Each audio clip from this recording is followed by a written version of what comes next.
చెప్పండి. అది నా మనవరాలు కాదు, మా అమ్మ. బామ్మ మీరు ఎప్పుడో పోవలసిందాన్ని, అది డాక్టర్ అవడం వల్ల ఇంకా ఉన్నాను. అంకుల్ యాజ్ ఎ ఫాదర్ గా మీరేం చెప్తారు? అది నా అదృష్టం అమ్మా, అది పుట్టాకే నేను పెరిగాను. ఆంటీ మీరు? అది మా 20 ఏళ్ల ఎమోషన్ అమ్మా. పిల్లలు అదొక రాక్షసి రౌడీ, అది మా చాక్లెట్స్ అన్ని తినేస్తుంది.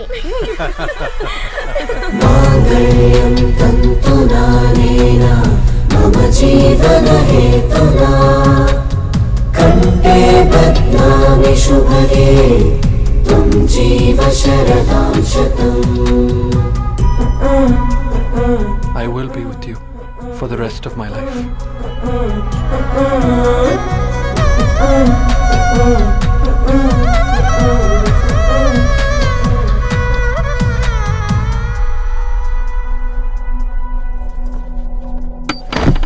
Megha, Amma, Megha.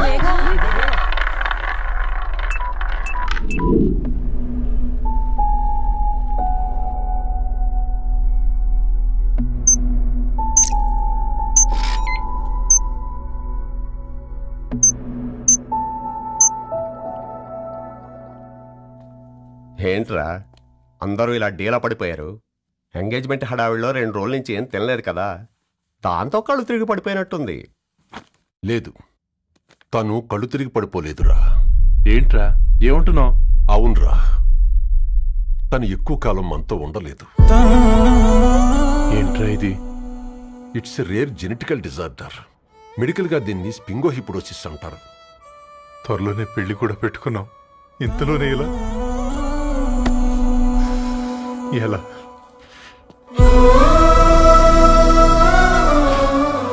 ఎలా చెప్పండి ఇది? అమ్మాయికి ఎలా చెప్పాలో అర్థం కావట్లేదు. తను డాక్టర్ కాబట్టి అర్థం చేసుకోగలరు. ముందు మీరు అర్థం చేసుకోండి చాలు. చూడు, నువ్వు చచ్చిపోతావు, ఈ చిత్ర చచ్చిపోతుంది, ఆ శారదుందే అది చచ్చిపోతుంది, పళ్ళికిలిస్తుందే చంటిది ఇది చచ్చిపోతుంది, ఈ చెట్లు చచ్చిపోతాయి, ఆ తీగ చచ్చిపోతుంది, నేను చచ్చిపోతాను.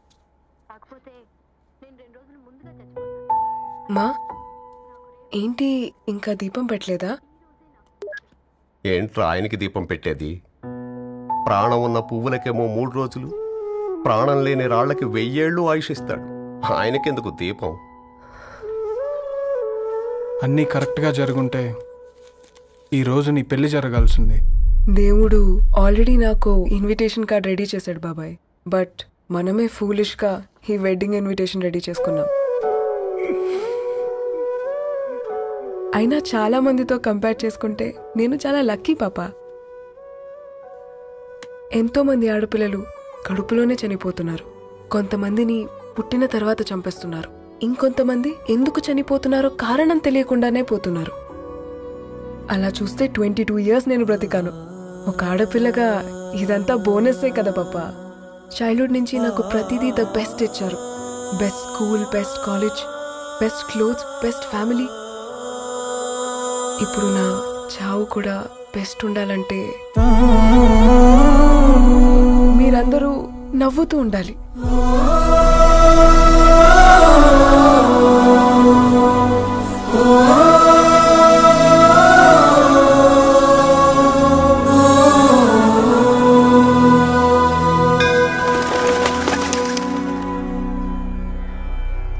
दीर्घ आयुष्मान भव.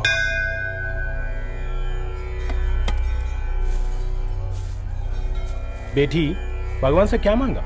వద్దులేండి పూజారి గారు. 365 డేస్ మొక్కేవాళ్ళనే దేవుడు పట్టించుకోవట్లేదు. ఆయన మీద నాకు అంత నమ్మకం లేదులేండి. ఏం కోరుకున్నావే? ఆయన దీవించినట్టే 100 ఏళ్ళు అడిగావా? లేదే, హాఫ్ వేలో తీసుకెళ్తున్నావు కదా. అసలు నన్ను ఎందుకు పుట్టించావు ఒక రీజన్ చెప్పమని అడిగాను.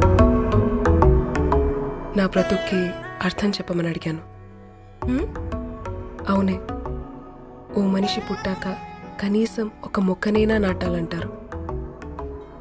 మనం పోయాక అది నలుగురికి నీడనిస్తుంది.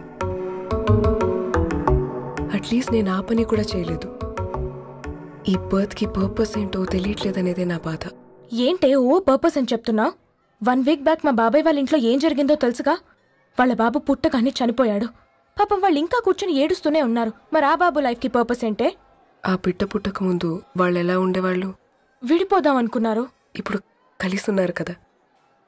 ఆ బిడ్డ పర్పస్ వాళ్ళని కలపడమే.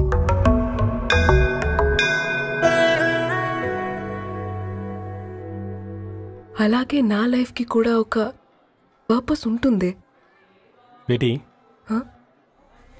ये लो बजरंगी का सिंदूर. अंता मंची जరుగుతుంది. ఏం మంచి? आपके नजर में कीड़ा है. ఆయన అందరినీ చూసే విధానంలోనే తేడా ఉందండి. తన మాటలేం పట్టించుకోకండి. Thank you. खुश रहो.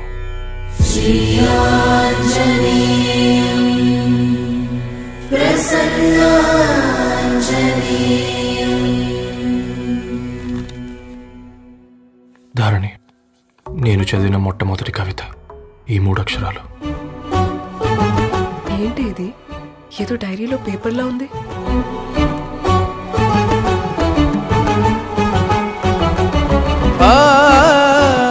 एक्सक्यूज मी, मुझे वो पेपर्स दे सकते हैं? తనకంటే ముందు తన అక్షరాల్ని చూశాను. తనకంటే ముందు తన భావాల్ని కలిశాను. మా సైనిక్ పురి చందమావతను. लाइन्स है वो इंटरेस्टिंग గా ఉన్నాయి. అవును. क्या मैं वो डायरी ले सकती हूँ? Thank you. మనం చదవడం కరెక్ట్ అంటావా? ఆయనే పర్మిషన్ ఇచ్చాడు.